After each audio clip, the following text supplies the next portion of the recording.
Hey guys, and welcome to episode 4 of season 7, Unfinished Business. Now this episode was really cool and it really rounded things out, not just for the story and chapter of Anaxis, but for Echo as well. Now I'm going to go in order of events as I explain what went down and talking about some things that I noticed along the way. The next chapter here in season 7 will be, I think, all about Ahsoka. So I know everyone, including myself, is very anxious to learn about this, so I'm pretty stoked. Now this episode really pushes the narrative that Echo might be unloyal or corrupted by the Seps. It's a really dark theme, and the whole time you're wondering if this is really the case or not. Is he really going to just turn on them at the last second, leading them into a trap? Echo looks quite different from before he was captured by the Seps. He looks all pale with metal access points stuck on his head like Neo would have from the Matrix. His arm is now also a complete probe connector, as I call it, for machines, kind of like what R2 uses, it's just a bit bigger. So Echo and Rex are by far the leaders here in this episode, and they really pull on heartstrings just by their general brotherhood. Everyone doubts Echo, and Rex is there to make sure that they should trust him. I also really liked how the Jedi have a much bigger role in this episode as well as leading generals. Anakin, Obi-Wan, and Mace all take the forefront as they command clones and take out droids. Anakin shows a massive segue into the dark side and his disassociation from the Jedi, which I'm going to expand upon when I talk about that scene in a few minutes. So I'm going to go into hierarchical order of this episode and everything that happened, and then we can break things down a little bit as we go in there. There isn't too much to break down because it's quite self-explanatory, but there are some interesting little tidbits. Anakin basically calls them weak, and it's a really nice step into seeing more of his shift away from the Jedi and into the dark side as Vader, with even the Vader theme playing in the background, which I thought was a really nice touch. I hope that Season 7 goes into Order 66, because I feel like we didn't get to see too much of Anakin's turn in terms of detail as to what he did in the temple and how he was really feeling with everything, except for, that scene in Revenge of the Sith where he's crying. And in the book, it actually notes that he was crying not because he was so upset at what he's done,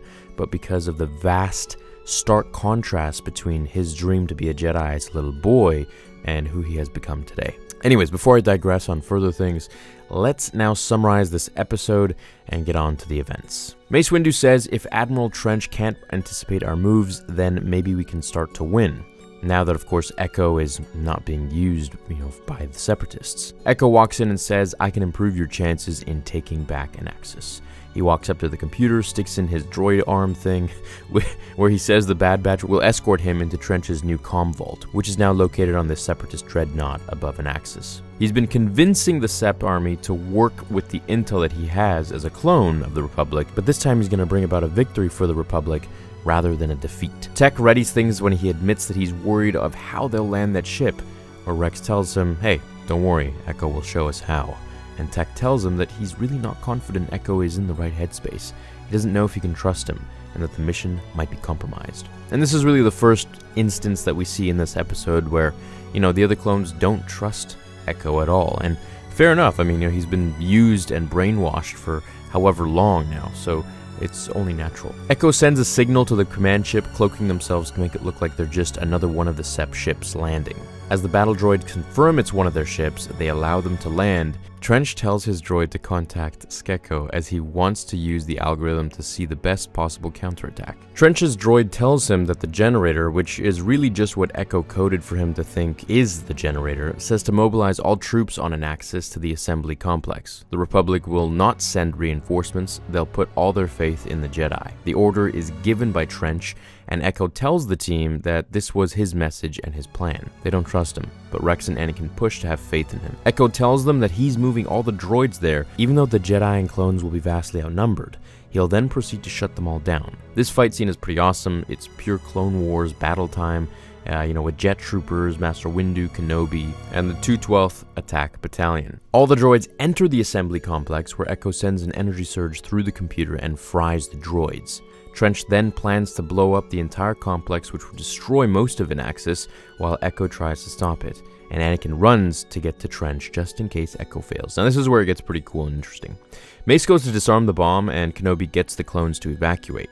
As Mace hits the lower level, he finds the bomb, which is protected by a ray shield, so he can't get to the control box to enter the codes. Echo feeds him the numbers, and Mace uses the Force to actually move the switches to the according numbers, until Trench finds out what's going on within the ship, where he orders for a surge to knock Echo out. So now they're stuck without the final code to disarm the bomb. Mace has to figure out the last number for himself when all is proceeding as Trench had hoped for an Axis. Anakin shows up, and we literally get the same shot of him when he was about to execute Order 66 on the younglings. And this is another foreshadowing moment, telling us that he's really tapping into the dark side here in this scene. Now, in this scene, Anakin really shows his dissociation from the Jedi and his path to the dark side entirely, as we even get the Vader theme going on. And he takes out the commando droids guarding Trench, where he threatens for him to tell Anakin the final code to disarm the bomb. Trench tells him that Dooku will kill him if he loses an Axis, and Anakin warns him that he'll do the same if he doesn't spill. Trench calls a bluff and says that Jedi wouldn't do such things because they're very noble, when Anakin right away just slashes his robotic arms off and tells him, "I don't have such weaknesses." Which to me was a really nice way of portraying that Anakin is really going there. He's really going the distance here. He's letting that anger in this moment take over, and he's even going as far as separating himself from the Jedi Code by calling them all weak. This is really now giving us insight into Anakin and where his mind is at. He's obviously harboring some things, right? We saw it in the last episode where Obi-Wan knows about Anakin and Padme, and so does Rex, and he kind of, taunts Anakin with it and be like, at least tell Padme I say hi. And Anakin just gives him this really nasty glare, like, yo, dude, don't go there. So we're starting to get some insight on Anakin's psyche as we enter Order 66 eventually, I'm hoping, in this season. Anakin gives Master Windu the final number, which is 7, and the bomb is disarmed. The day is saved. Trench shocks Anakin, which results in him getting impaled through the chest with a lightsaber, which I thought, again, was another dark side move, but I mean, at this point, he had to protect himself, so. Anakin picks up a detonator before he leaves and runs out of there as Trench dies. The crew take out a bunch of droids, this was a really sweet scene for me. I love seeing Wrecker in action and Crosshair in action. Wrecker just absolutely takes them out like an NFL linebacker, and Crosshair just uses these several deflectors that he sticks to the walls to shoot with a blaster, just one shot, and it ricochets in precision to kill it looks like hundreds of droids. The final scene ends with Hunter and the Clone Force 99 leaving back to their ship as he tells Echo that his path is different from the rest of the clones. We can see some internal struggle here as Echo comes to terms with his new life as a cyborg, and Rex encourages him to trust his gut feeling and to go with the Bad Batch, to become a new member of their crew if he truly feels that's where he belongs now. Echo actually joins the Force, and it's now a force of 5, and they all salute Rex before the credits roll. I really liked this episode. I feel like it was a nice conclusion to the chapter of Anaxis and Admiral Trench. I also really enjoyed Anakin's momentary rage as he told Trench that he doesn't have the same weaknesses of the Jedi when it comes to sparing living beings. It also was nice to get that little foreshadowing moment of Anakin when he was about to kill the younglings and now killing Trench. It just kind of shows that he's really tapping into that darkness, I think, especially with the Vader music that was playing just as he told Trench that he doesn't have such weaknesses as the Jedi. Which is something that always, Vader always believed. It's like, Anakin Skywalker was weak. I destroyed him. The Jedi are weak. He's always all about thinking, power, and the Jedi didn't have that, and the Jedi were holding him back.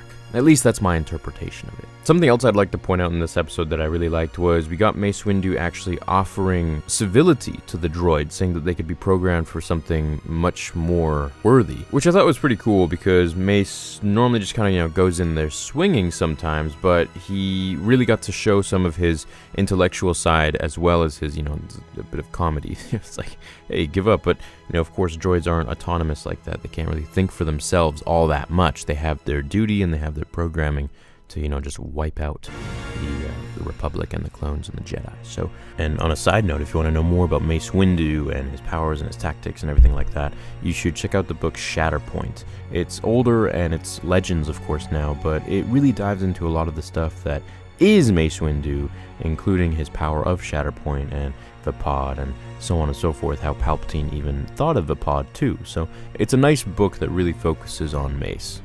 Hope you guys enjoyed this episode. I really did. I think that Dave Filoni did a really great job. And if you enjoyed this little breakdown and discussion about it, leave a like. and I'll see you guys in the next one. I can't wait for the next episode. It's going to be episode 5, and we will go on to Ahsoka's arc and where she's been. All right, have an awesome day, everyone. Until the next episode, remember, the Force will be with you always. Now, fulfill your destiny.